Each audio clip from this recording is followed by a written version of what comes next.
अस्सलाम वालेकुम। Welcome Hasan education institute of health sciences. Voice over your lecturer, मैं Mikra Fayaz. Today our topic is management. Management क्या होती है? चाहे वो मैनेजमेंट हॉस्पिटल मैनेजमेंट है या एजुकेशन डिपार्टमेंट है या आईटी डिपार्टमेंट है, कोई भी डिपार्टमेंट है, हर चीज़ की मैनेजमेंट के बगैर जो है वो डिपार्टमेंट अच्छे से प्रोग्रेस नहीं कर सकता। तो मैनेजमेंट करना बहुत अहम चीज़ है। मैनेजमेंट होता क्या है? एक चीज़ को मैनेज करना, एक ऑर्गेनाइजेशन एक तरतीब के साथ स्टेप बाय स्टेप लेके चलना ताकि उसका इदारा जो है वो प्रोग्रेस करे। अब मैनेजमेंट क्या होता है? The use of concept, techniques and process of reach goal effectively and efficiently. Management में हम कुछ कंसेप्ट रखते हैं, अपनी कुछ टेक्निक्स रखते हैं, और ये ऐसा प्रोसेस है जिसमें हमने इफेक्टिवली और एफिशिएंटली आसान तरीके से और मौसर तरीके से हमने अपने गोल्स तक, अपने मकसद तक पहुंचना होता है। ठीक है, ये है मैनेजमेंट की डेफिनेशन। अब मैनेजमेंट को जो मैनेज कर रहा है वो क्या कहलाता है? वो पर्सन मैनेजर कहलाता है। तो अब वही सेम डेफिनेशन है, लेकिन वो इसको लेके कौन चल रहा है, इस गोल को पूरा कौन कर रहा है? Manager. Manager is a person who create condition that enable the organization and management to meet its goal। अपने मकसद तक पहुंचने के लिए वो एक सिस्टम की, एक पूरे वर्क की ऑर्गेनाइजेशन करता है और उसकी मैनेजमेंट करता है। कौन करता है? मैनेजर।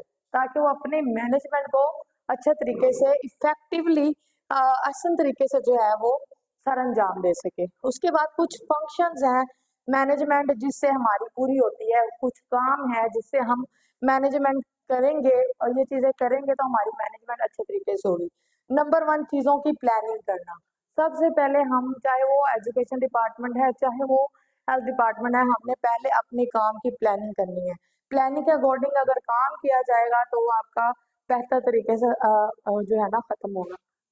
प्लानिंग की कि हमने ये चीजें कैसे करनी है, उसके बाद हमने उस चीजों को प्लानिंग जो की थी उसको ऑर्गेनाइज करना, मतलब कि put the plan into the actions. ठीक है, हमने अपने प्लान्स को एक्शन में लेके आना है, मतलब एक तरतीब देनी है, ऑर्गेनाइज करना है। ऑर्गेनाइज करने से पहले हमने चीजों आपस में कोऑर्डिनेशन कर लेना है।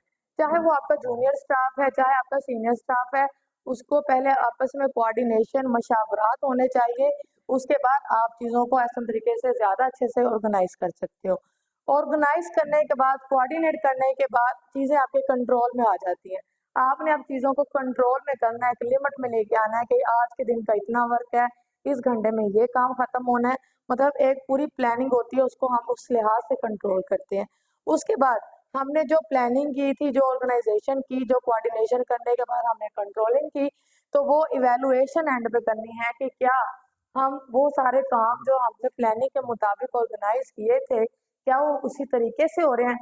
तो इस चीज को इवेलुएशन बोलते हैं, मतलब कि असेस करना, जांच पड़ताल करना। ठीक है, उसके बाद मैनेजमेंट के कुछ प्रिंसिपल्स हैं, कुछ असूल हैं। ठीक है, कि किस तरह से मैनेजमेंट होनी चाहिए। मैनेजर के पास अथॉरिटी होनी चाहिए। अथॉरिटी होगी तो वो जो है हर एक अपने सब ऑर्डिनेट्स को, अपने वर्कर्स को अच्छे से काम दे सकेगा और उसके काम को वो फॉलो करेंगे। अथॉरिटी होगी तो वो उसके काम बात मानेंगे। उसके बाद एक स्कॉलर चेन। स्कॉलर चेन से मुराद है कि एक उनको एक ऑर्गेनाइजेशन, मतलब एक ऑर्गेनाइज करे, एक रैंक रखनी चाहिए, हाई रैंक से लोअर रैंक की तरफ एक स्टेप बाय स्टेप लेके चलना चाहिए। एक स्कॉलर चेन होनी चाहिए कि एक सीनियर स्टाफ है, उससे जूनियर स्टाफ है, सपोज एक मैनेजर है, मैनेजर के नीचे जो है वो लीडरशिप है, लीडरशिप से नीचे जो है वो एक मतलब कि अपने अंडर एक सुपरवाइजर रखता है। तो वो स्टेप बाय स्टेप जो है ना एक काम होना चाहिए, उसको स्कॉलर चेन बोलते हैं। उसके बाद स्टेबिलिटी ऑफ टिनोर। टिनोर बोलते हैं कि जो एक टाइम पीरियड हमें हमने साइन किया हुआ होता है कि 1 साल का आपका कॉन्ट्रैक्ट है, 2 साल का कॉन्ट्रैक्ट है, आपका जो भी टिनोर सेट हुआ हुआ है उसको, उस मैनेजर को उसको स्टेबल करना आना चाहिए। यूनिटी ऑफ कमांड, मतलब जो उसकी कमांड है, मतलब जो उसकी टीम है उसमें यूनिटी होनी चाहिए। यूनिटी ऑफ डायरेक्शन, के जो भी डायरेक्शन वो दे, ये नहीं है कि जो वो डायरेक्शन उस तरफ उसने डायरेक्शन दिया सब उसके अगेंस्ट हो जाए। जो डायरेक्शन उसने दी है उसमें भी यूनिटी होनी चाहिए।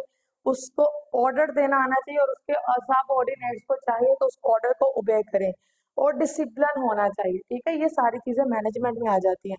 उसके बाद परफॉर्मेंस ऑफ ऑर्गेनाइजेशन। उसकी बेस्ट परफॉर्मेंस हो, जो ऑर्गेनाइजेशन जो उन्होंने तरतीब दिया है अपने काम